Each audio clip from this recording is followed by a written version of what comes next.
আসসালামু আলাইকুম ওয়া রাহমাতুল্লাহ। এডুকেশন অ্যান্ড কনসাসনেস ভিডিও সিরিজে আপনাদের স্বাগতম।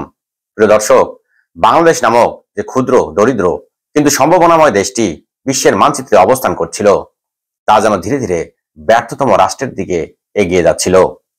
সাম্রাজ্যবাদী অপশক্তি এবং এদেশে নিযুক্ত তাদের যে দোসর রয়েছে, সেই নব্য রাজাকার, মির্জাফর এবং এই কপট ভণ্ড রাজনীতিবিদরা এই বাংলাদেশকে একটা ষড়যন্ত্রের নীল নকশায় ফেলে বাংলাদেশকে ধীরে ধীরে অস্তিত্বহীনতার দিকে ধাবিত করছিল।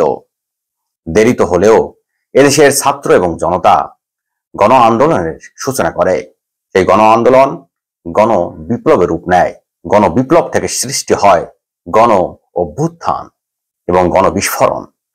সেই গণ বিস্ফোরণ এবং গণ অভ্যুত্থানের সামগ্রিক যে প্রেক্ষাপট, তার মাধ্যমে সৃষ্টি হয় বাংলাদেশের দ্বিতীয় স্বাধীনতা। বাংলাদেশের দ্বিতীয় স্বাধীনতা অর্জন মোটেও কোনো সহজসাধ্য বিষয় ছিল না। প্রায় হাজার খানেক ছাত্র জনতার বুকের তাজা রক্তের উপর বিনির্মাণ হয়েছে বাংলাদেশের দ্বিতীয় স্বাধীনতা, যেটা 2024 সালের আগস্ট মাসে অর্জিত হয়েছে। মহান আল্লাহর কাছে অসংখ্য শুকরিয়া যে উনি এদেশের নির্যাতিত, নিপীড়িত, নিষ্পেষিত, দরিদ্র, মেহনতি এবং আপামর শান্তিপ্রিয় জনসাধারণের যে ফরিয়াদ উনি শুনেছেন এবং বাংলাদেশকে উনি স্বাধীনতা দান করেছেন। বিজয়ের এই সন্ধিক্ষণে, বিজয়ের এই প্রাককালে আমি হাজার খানেক যে আমাদের ছাত্র জনতা শাহাদাত বরণ করেছেন, ওনাদের আত্মার মাগফিরাত কামনা করছি এবং মহান আল্লাহর কাছে ওনাদের জান্নাতের উচ্চ মাকাম দান করার জন্য মহান আল্লাহর কাছে ফরিয়াদ করছি। প্রিয় দর্শক, যে রাজনৈতিক দলটি এদেশে শান্তিপ্রিয় জনসাধারণের বুকে চেপে বসেছিল প্রায় 15-17 বছর, তারা তাদেরকে অপরাজেয় মনে করেছিল। তারা নিজেদেরকে স্রষ্টা মনে করেছিল। তারা ভেবেছিল এদেশের আইন, আদালত, প্রশাসন এবং সন্ত্রাসী বাহিনী ব্যবহার করে এদেশের মানুষকে দমিয়ে রাখবে এবং এর মাধ্যমে তাদের যে ক্ষমতায় থাকার যে লোভ, লালসা, সেটা দীর্ঘস্থায়ী হবে। কিন্তু এদেশের ছাত্র জনতা সেটাকে রুখে দিয়েছে। আর এর মাধ্যমে যে স্বাধীনতা পূর্ব বাংলাদেশ এবং স্বাধীনতা পরবর্তী এই বাংলাদেশ, এর মধ্যে অনেক পার্থক্যের সৃষ্টি হয়েছে, অনেক বিষয়, অনেক রদবদল হয়েছে, অনেক উত্থান পতন হয়েছে। আজকের এই ভিডিওর মাধ্যমে আমরা দেখব যে কোন কোন বিষয়গুলোর চরম উত্থান এবং বিস্ময়করভাবে চরম পতন হয়েছে। প্রিয় দর্শক, নিশ্চয়ই এই ভিডিওর মাধ্যমে সবকিছু কভার করা সম্ভব হবে না, কিন্তু কিছু কিছু উত্থান পতন আজকের এই ভিডিওর মাধ্যমে আপনাদের প্রেজেন্ট করব। আমরা ছবিতে যে ব্যক্তিকে দেখতে পাচ্ছি, ওনার নাম হচ্ছে প্রফেসর ডক্টর মোহাম্মদ জাফর ইকবাল। 1971 সালে যখন উনি টকবকে তরুণ, এদেশের স্বাধীনতার যুদ্ধে উনি অংশগ্রহণ না করে গর্তে অবস্থান করেছিলেন। স্বাধীনতা পরবর্তী বাংলাদেশে উনি ধীরে ধীরে ক্ষমতার শীর্ষে চলে আসেন এবং উনি এক ধরনের কপট এবং ভণ্ড শিক্ষক হিসেবে পরিচিতি পান। স্বাধীনতা না করেও স্বাধীনতার উনি চেতনার কাণ্ডারি হয়ে যান।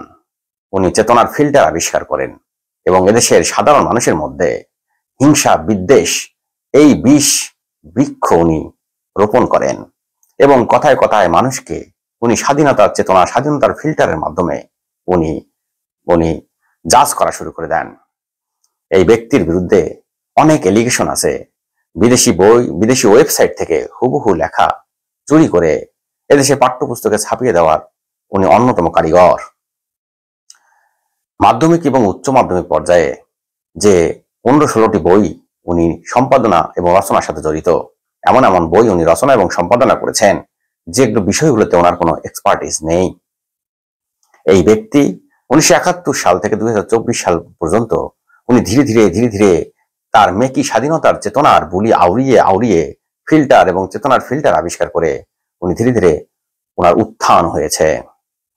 2018 সালে যে কোটা সংস্কার আন্দোলন ছিল, সেই সংস্কার আন্দোলনের উনি যারা আন্দোলন করেছিল তাদের গায়ে হরহর করে বমি করে দেওয়ার কথা বলেছিলেন।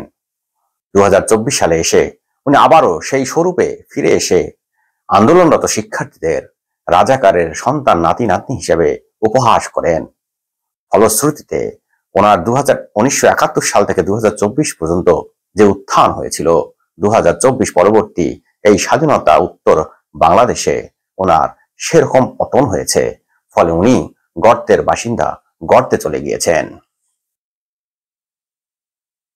আমরা দীর্ঘদিন ধরে অবগত আছি যে এদেশের আইন আদালত সঠিকভাবে চলছে না।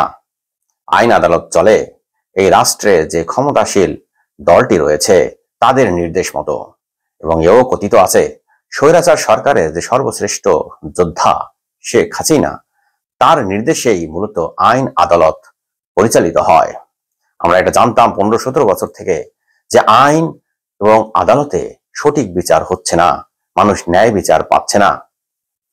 2024 সালে এসে এই স্বৈরাচার সরকারটি এদেশের সন্তানদেরকে বৈষম্য বিরোধী আন্দোলনে তাদেরকে দমিয়ে রাখার জন্য আবারও সেই আইন আদালতের আশ্রয় নেয়।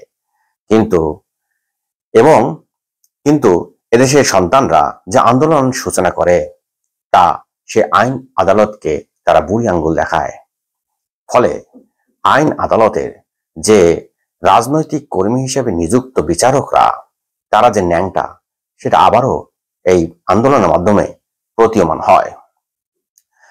এই আইন আদালতের যে বিচারকরা রয়েছেন তারা রাষ্ট্রের প্রতি দায়বদ্ধ নয়, বরং তারা তাদের দলের প্রতি দায়বদ্ধ। ফলে এদেশে শান্তিপ্রিয় জনসাধারণের উপরে তারা দীর্ঘদিন ধরে নিষ্পেষণ, নিগৃহীত করেছে, তারা ইনজাস্টিস করেছে, তারা অবিবেচনা সুলভ আচরণ করেছে।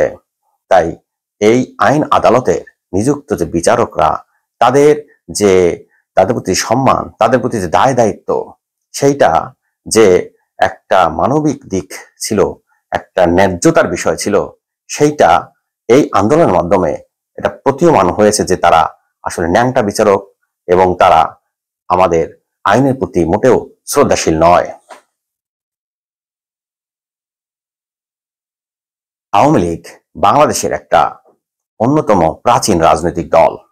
এই রাজনৈতিক দলটি বাংলাদেশের ইতিহাস, ঐতিহ্য, স্বাধীনতা সংগ্রামের সাথে তাদের ইতিহাস জড়িত। 1971 সালে যে দলটি এদেশের স্বাধীনতা সংগ্রামের সম্মুখ দিক থেকে নেতৃত্ব দান করেছে, সেই দলটি ধীরে ধীরে 2024 সালে এসে ফেসিবাদে পরিণত হয়েছে। এই দলটি ধীরে ধীরে স্বৈরাচার রূপ ধারণ করেছে। এই দলটি আইন আদালত এবং প্রশাসন, পুলিশ, ইতর বাহিনী, নিকৃষ্ট বাহিনী, হেলমেট, হাতুড়ি, সন্ত্রাসী বাহিনীকে ব্যবহার করে তারা ক্ষমতার মসনদে আরোহিত ছিল 15-17 বছর ধরে।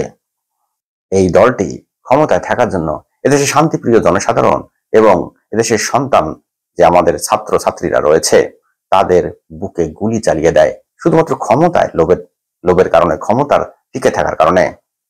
ফলে তারা গণহত্যা সংঘটিত করে। তাই এই 2024 সালে যে গণহত্যা সংঘটিত হয়েছে, এর পুরো দায় আওয়ামী লীগ এবং তার যে অঙ্গ সংগঠন তাদের উপরে বর্তায়। ফলে আমরা দেখতে পাচ্ছি যে স্বাধীনতা যুদ্ধের ইতিহাস কপচানো এবং একচ্ছত্র যে ইতিহাস তারা গ্রহণ করেছে 1971 সাল থেকে 2024 পর্যন্ত, তাদের যে উত্থান এবং তাদের যে কপট কথা, সেইটার চরম ভাবে বিপর্যয় বা পতন হয়েছে 2024 সালের আন্দোলনের মাধ্যমে। এবং তারা স্বাধীনতা সংগ্রামের নেতৃত্ব থেকে হয়ে গেছে এখন গণহত্যা সংগঠিত একটা দলে। ফলে তাদের যে উত্থান হয়েছিল 2024 এসে তাদের চরম পতন হয়েছে। আমরা আগেই বলেছি যে স্বাধীনতা সংগ্রামের সাথে আওয়ামী লীগ জড়িত ছিল, কিন্তু সেই দলটি 2024 সালে এসে একটা স্বৈরাচারী দলে এক চূড়ান্ত অবস্থান ধারণ করে। এই স্বৈরাচারী অবস্থানটি মূলত তাদের যে নোংরা নেতৃত্ব, তাদের কপট নেতৃত্ব, ভণ্ড নেতৃত্ব, মিথ্যাবাদী নেতৃত্ব এবং তাকে যে সবাই মিলে পূজা করে, এর কারণেই হয়েছে। এবং এই স্বাধীনতা সংগ্রামে নেতৃত্ব দানকারী দলটি অবশেষে এসে স্বৈরাচারী একটি দলে পরিণত হয়েছে। ফলে এই দলটিকে মানুষ এখন চিনবে যে স্বৈরাচারী দল হিসেবে। 1971 সালে যারা দেশ বিরোধী এবং স্বাধীনতা বিরোধী ছিল তাদেরকে রাজাকার বলা হতো এবং তাদেরকে 2024 সাল পর্যন্ত কথায় কথায় তাদেরকে পাকিস্তান পাঠিয়ে দেওয়ার কথা বলা হতো। কিন্তু 2024 সাল কিংবা গত 15-17 বছরে আমরা এটা দেখছিলাম, এটা উপলব্ধি করছিলাম যে যারা পূর্বে রাজাকার ছিল তারা দেশপ্রেমিক হয়ে গিয়েছে, আর যারা দেশপ্রেমিক ছিল তারা ধীরে ধীরে এই দেশটিকে কুড়ে কুড়ে খাচ্ছিল, ব্যাংকগুলো ধ্বংস করে দিচ্ছিল, অর্থ লোপাট করছিল। দুর্নীতি এবং এমন কোনো অপকর্ম নাই যেটা করছিল না। এই দেশটিকে তারা ধীরে ধীরে বিক্রয় করে দিচ্ছিল পার্শ্ববর্তী দেশ ভারতের কাছে। এদেশের পোর্টগুলো, বন্দরগুলো, এদেশের ব্যবসা বাণিজ্য, এদেশের যে সার্বভৌমত্ব, সব কিছুই আমাদের পার্শ্ববর্তী দেশ ভারতের কাছে এই স্বৈরাচার সরকারটি বা আওয়ামী লীগ দলটি ধীরে ধীরে বাংলাদেশকে বিক্রয় করে দিচ্ছিল শুধুমাত্র ক্ষমতায় থাকার কারণে। ফলে 1971 সালের যে রাজাকার, সেই রাজাকারের পট পরিবর্তন হয়ে 2024 সাল পর্যন্ত আমরা দেখলাম যে রাজাকার আসলে আওয়ামী লীগ দলটি। এবং পূর্বের যে রাজাকারের ডেস্টিনেশন ছিল পাকিস্তান, এখন আমরা দেখছি যে রাজাকারের ডেস্টিনেশন হয়ে গেছে ভারত।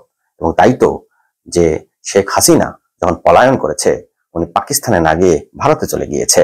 ফলে রাজাকারের দেশ পরিবর্তন এবং রাজাকারের সংজ্ঞার পরিবর্তন এবং মানুষের পরিবর্তন হয়েছে।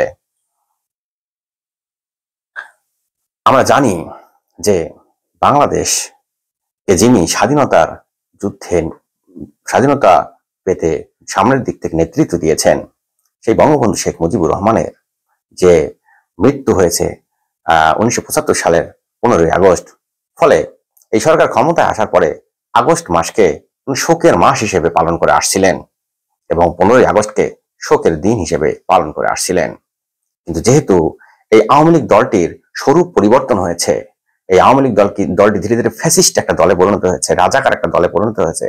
নোংরা, অভদ্র, অশিক্ষিত, কুলাঙ্গার, ইতর, কাপুরুষ, বেঈমান, রাজাকার, মির্জাফর এবং এবং সাম্রাজ্যবাদী দেশের দোসর এই রাজনীতিবিদরা, এই অপরাজনৈতিকরা বাংলাদেশকে ধীরে ধীরে ধীরে ধীরে ভারতের কাছে বিক্রি করে দিয়েছে।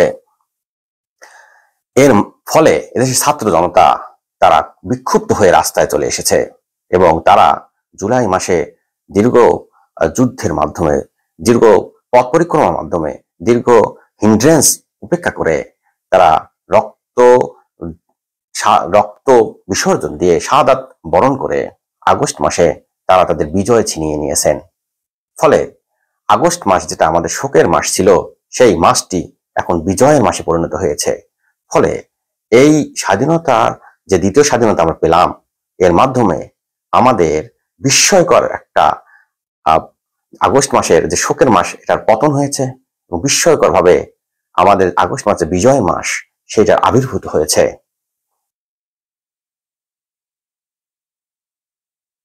আওয়ামী লীগ কথায় কথায় তাদেরকে সবচেয়ে বড় রাজনৈতিক দল হিসেবে প্রতীয়মান করার চেষ্টা করে। বিভিন্ন টকশোতে তাদের যে চাটুকর বক্তারা রয়েছে, মিথ্যাবাদী, ভণ্ড, প্রতারক যে তাদের ব্যক্তিরা রয়েছে, রাজনৈতিকরা রয়েছে, তারা বলে আসছিল যে আওয়ামী লীগ হচ্ছে বাংলাদেশের একটি পুরাতন এবং সর্ববৃহৎ রাজনৈতিক দল। কিন্তু এই আওয়ামী লীগ ধীরে ধীরে ধীরে ধীরে জনগণের সাথে তাদের জনসংযোগ বিচ্ছিন্ন হয়ে গিয়েছে এবং এই স্বৈরাচার সরকারটি পুলিশ, আর্মি এবং অন্যান্য বাহিনীকে ব্যবহার করে তারা ক্ষমতায় তারা নিজেদেরকে শৌখিন করেছে। এর মাধ্যমে তারা একটা ফ্যাসিস্ট যেমন সরকার গঠন করেছে, তেমনি এই এই এই স্বৈরাচারের মাধ্যমে তারা তাদের যে একটা বড় রাজনৈতিক দল ছিল তার একটা দাপন সম্পন্ন হয়েছে এবং গণহত্যা চালানোর মাধ্যমে এই দলটি এর এর যে কফিন রয়েছে, সেই কফিনে তারা ফাইনাল ব্রেক অলরেডি ঠেসে দিয়েছে। ফলে সর্ববৃহৎ রাজনৈতিক যে দলটি, এই দলটির আলটিমেটলি মৃত্যু হয়েছে এবং এদেশের জনগণ, ছাত্র জনতার বুকের রক্তের উপরে এই দলটি আর যে কিভাবে রাজনীতি করবে সেটাই প্রশ্ন থাকছে। ফলে যে দলটি ইতিহাস ঐতিহ্যগতভাবে একচ্ছত্রভাবে স্বাধীনতার কথা বলে আসছিল, তার যে উত্থান হয়েছিল এই ছাত্র জনতার বুকের তাজা রক্তের কারণে, এই দলটির পতন হয়েছে বিস্ময়কর ভাবে। আমরা দেখে আসছিলাম গত 15-17 বছর কিংবা আমাদের জীবদ্দশায় আমরা দেখে আসছিলাম যে পুলিশ বাহিনী কিভাবে ধীরে ধীরে ইতর বাহিনীতে পরিণত হয়েছে। তারা রাহাজানি, ছিনতাই, তারা গুম ইত্যাদির সাথে নিজেদেরকে জড়িত করে ফেলেছে। যেহেতু সরকারকে ক্ষমতা রাখার জন্য পুলিশ বাহিনী ব্যবহার হয়ে আসছিল, তাই পুলিশ বাহিনীর অপকর্মগুলো সরকার ঠিকমতো বিচার করতে পারছিল না। ফলে পুলিশ, সরকার, বিচার ব্যবস্থা সামগ্রিকভাবে এদেশের জনগণের বুকে চেপে বসেছিল এবং এদেশের জনগণ ঠিকমতো যেন শ্বাস প্রশ্বাসে নিতে পারছিল না এবং বাংলাদেশও যেন ধীরে ধীরে রুগ্ন হয়ে যাচ্ছিল। এই পুলিশ বাহিনী যখন জনগণের সম্মুখে তারা বিভিন্নভাবে বিভিন্ন সময়ে তাদেরকে মৃত্যু পর্যন্ত তাদেরকে নিয়ে যেত, জনগণ যখন রুখে দাঁড়ালো, ছাত্রছাত্রীরা যখন রুখে দাঁড়ালো, তখন এই পুলিশ বাহিনী ধীরে ধীরে বিড়াল বাহিনীতে পরিণত হয়ে গেল।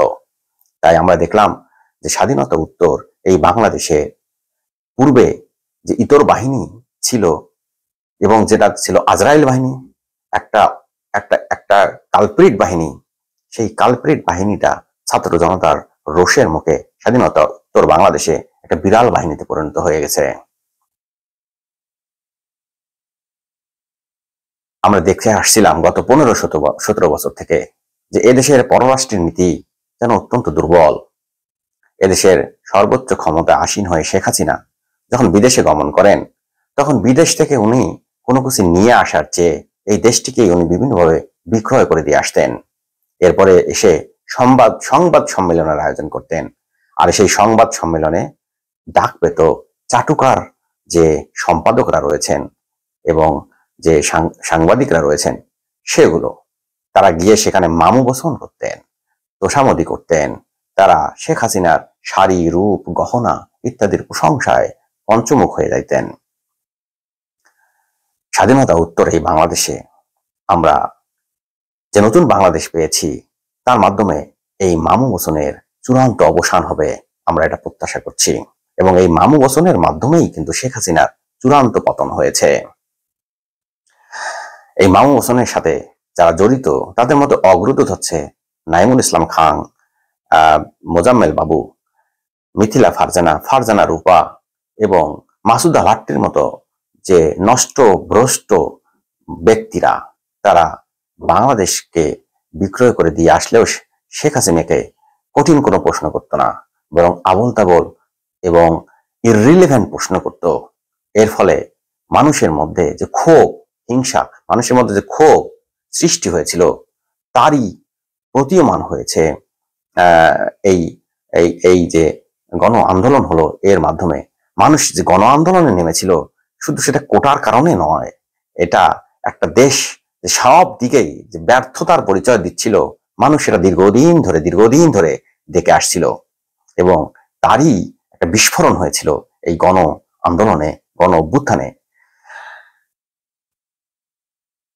শেখ হাসিনা শেখ মুজিবুর রহমানের একজন সন্তান। শেখ হাসিনা ক্ষমতায় এসে ক্ষমতাকে উনি চিরস্থায়ী করতে চেয়েছিলেন এবং সেভাবেই উনি সবকিছু সাজিয়েছিলেন। পুলিশ বাহিনী, ছাত্রলীগ, গুন্ডা বাহিনী, হাতুড়ি বাহিনী, প্রশাসন, বিচার ব্যবস্থা সবকিছু উনার করায়ত্ত করেছিলেন। ভারতের কাছে উনি দেশটাকে সঁপে দিয়েছিলেন। সামগ্রিক প্রেক্ষাপট তৈরি হওয়ার পরও যখন আমরা আর কোনো স্বপ্ন দেখতে পারছিলাম না যে বাংলাদেশকে আমরা কিভাবে স্বাধীন করব, বাংলাদেশ তো ধীরে ধীরে ভারতের একটা প্রদেশে পরিণত হচ্ছে, বাংলাদেশ তো লোপাট হয়ে যাচ্ছে, যখন আমাদের সামনে পাহাড় সম একটা একটা বাধা মনে হচ্ছিল এই বাংলাদেশ স্বাধীন করাটা, তখন মহান আল্লাহ আমাদের অনুনয় বিনয় এবং আমাদের প্রার্থনা উনি শুনেছেন। দেশের ছাত্র জনতাকে উনি হিম্মত দিয়েছেন। ছাত্র জনতা বের হয়ে এই দেশটাকে স্বাধীন করেছে এবং এর মাধ্যমে শেখ হাসিনার নির্লজ্জ পতন হয়েছে। উনি দেশ থেকে পালাতে বাধ্য হয়েছেন। শেখ হাসিনা নিজেকে দেবীর আসনে আসীন করেছিলেন, স্রষ্টার আসনে আসীন করেছিলেন, ভগবানের আসনে আসীন করেছিলেন, আর তার চতুর্দিকে বেষ্টন করে থাকতো অভদ্র, অশিক্ষিত, ইতর, লম্পট প্রকৃতির মানুষরা। সবাই তাকে সবসময় পূজা করতেন, সবাই তাকে ভগবান, ঈশ্বরের মতো তাকে কদমবুচি করতেন, যেন শেখ হাসিনা তার বয়স যে 80-র কাছাকাছি, সে যেন একটা সর্বময় শক্তিমান একটা ক্ষমতাবান আল্লাহতে পরিণত হয়েছেন। মহান আল্লাহ পাক তার এই উচ্চাভিলাষ পছন্দ করেননি, এই উদ্ধত আচরণ পছন্দ করেননি। এদেশে মানুষ ফরিয়াদ করেছে, মহান আল্লাহ শুনেছে, তাই শেখ হাসিনা চরম পতন হয়েছে। শেখ হাসিনা নির্লজ্জভাবে পলায়ন করেছেন। শেখ হাসিনা ক্ষমতায় থাকার জন্য একটা মাফিয়া তন্ত্রের সৃষ্টি করেছিলেন। বিচার ব্যবস্থা, পুলিশ বাহিনী, আদালত, আর্মি, ভারত, সাংবাদিক, ছাত্রলীগ, গুন্ডা লীগ, বদমাইশ লীগ, ধর্ষণ লীগ, ইতর লীগ, ছোট লোকের বাচ্চা লীগ, এই সামগ্রিক সংগঠনগুলোকে ব্যবহার করে উনি একটা মাফিয়া তন্ত্রের সৃষ্টি করে এদেশের মানুষদেরকে জিম্মি করে রেখেছিলেন। ছাত্র জনতা এদেশের প্রকৃত মালিক। তারা যখন তাদের মালিকানা ফিরে পাওয়ার জন্য এই রাস্তায় বের হয়ে আসলেন, তখন এই মাফিয়া তন্ত্রের উনি ছাত্র জনতা উচ্ছেদ করে দিলেন। ছাত্র জনতা এই বাংলাদেশের তাদের মালিকানা ফিরে পেলেন। ফলে এই মাফিয়া তন্ত্রের যে উত্থান হয়েছিল ছাত্র জনতার আন্দোলনের মুখে, এই দ্বিতীয় স্বাধীনতা যে আমরা পেলাম, এই মাফিয়া তন্ত্রের সেখানে চরমভাবে পতন হয়েছে। বাংলাদেশের প্রকৃত মালিক বাংলাদেশের ছাত্র জনতা, আপামর শান্তিপ্রিয় জনসাধারণ। কিন্তু এই দেশের এই জনসাধারণকে দীর্ঘদিন ধরে প্রজা বানিয়ে রাখা হয়েছিল।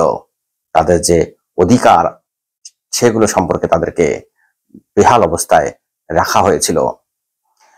ছাত্র জনতা দেরিতে হলেও তা বুঝতে পেরেছে এবং তারা যে এই রাষ্ট্রের সকল শক্তির মূল, তা তাদের এই অদম্য স্পৃহা এবং তাদের গণ আন্দোলন, গণবিস্ফোরণ, গণ অভ্যুত্থান এর মাধ্যমে আবারও প্রমাণ করে দিয়েছে যে কোনো মাফিয়া তন্ত্র নয়, কোনো পরিবারতন্ত্র নয়, কোনো ব্যক্তি নয়, কোনো গোষ্ঠী নয়, কোনো ইতর রাজনীতিবিদের সংসার পরিবার নয়, এই দেশের প্রকৃত মালিক হচ্ছে দেশের জনগণ। তাই ছাত্র জনতার দীর্ঘদিন পরে হলেও তাদের যে দীর্ঘদিন যে তারা যে সাপ্রেস অবস্থায় ছিল, সেটার যে চরম উন্মেষ সাধিত হয়েছে এবং এর মাধ্যমে আমাদের দ্বিতীয় স্বাধীনতা অর্জিত হয়েছে। ডক্টর মোহাম্মদ ইউনূস একজন বিশ্ব বরেণ্য ব্যক্তিত্ব, অথচ বাংলাদেশে তার ছিল না এতটুকু সম্মান। মূলত এই অশিক্ষিত রাজনীতিবিদরা এই ডক্টর মোহাম্মদ ইউনূসকে শ্রদ্ধা বা সম্মান জানাতে ব্যর্থ হয়। উপরন্তু ডক্টর মোহাম্মদ ইউনূসকে তারা বিভিন্নভাবে অপদস্থ করতে থাকে। যে ডক্টর মোহাম্মদ ইউনূসের কারাগারে থাকার কথা, সেই ডক্টর মোহাম্মদ ইউনূস এখন ক্ষমতার মসনদে বসে গিয়েছে। অন্যদিকে যে নিজেকে দেবী মনে করেছিল শেখ হাসিনা, যে একজন খুনি, সে এখন এই রাষ্ট্র থেকে পলাতক হয়ে ভারতে গিয়ে সেখানে এক ধরনের নির্বাসনমুখী জীবন শুরু করেছেন। ফলে আমরা স্বাধীনতা উত্তর এই বাংলাদেশে দেখলাম যে কিভাবে একটা বিস্ময়কর ভাবে উত্থান পতন হয়েছে। খালেদা জিয়া, আমরা জানি যে উনি কয়েকবারের প্রধানমন্ত্রী, নিশ্চয়ই ওনার পজিটিভ এবং নেগেটিভ অনেক দিকে রয়েছে, কিন্তু এও প্রতিমান হয়েছে যে গত অনেক বছর থেকে ওনাকে জোর করে কারাগারে রাখা হয়েছে এবং ওনার প্রতি অনেক অমানবিক আচরণ করা হয়েছে। মহান আল্লাহ পাক খালেদা জিয়াকে ওনার পাপের প্রায়শ্চিত্ত করার সুযোগ করে দিয়েছেন এবং উনি এখন মুক্ত বিহঙ্গ পাখির মতো। অন্যদিকে নিজেকে দেবী দাবি করা, নিজেকে স্রষ্টা দাবি করা এবং নিজেকে ভগবান দাবি করা শেখ হাসিনার বিস্ময়করভাবে পতন হয়েছে। একমাত্র আল্লাহই জানে যে উনি মৃত্যু পর্যন্ত উনি কি অবস্থায় থাকবেন, কারণ ওনার প্রায়শ্চিত্ত কেবল শুরু হয়েছে। প্রিয় দর্শক, আজকে এ পর্যন্তই আমরা যে স্বাধীনতা পূর্ব এবং স্বাধীনতা উত্তর বাংলাদেশের যে বিস্ময়কর কিছু উত্থান পতন হয়েছে, তার অনেক বিষয়ের মধ্যে অল্প কিছু বিষয় আপনাদের সামনে পেশ করলাম। নিশ্চয়ই আরো অন্যান্য ভিডিও নিয়ে আবারও আপনাদের সামনে আসব। আপনারা আমার যে YouTube channel education and consciousness, এখানে নিত্য নতুন ভিডিও পাবেন। পাশাপাশি আমার ফেসবুক পেজ, সেখানেও ভিডিওগুলো আমি নিয়মিত শেয়ার করব আপনাদের জন্য। সবাই ভালো থাকবেন। নতুন বাংলাদেশের শুভেচ্ছা রইল সবার প্রতি। আসসালামু আলাইকুম ওয়া রাহমাতুল্লাহি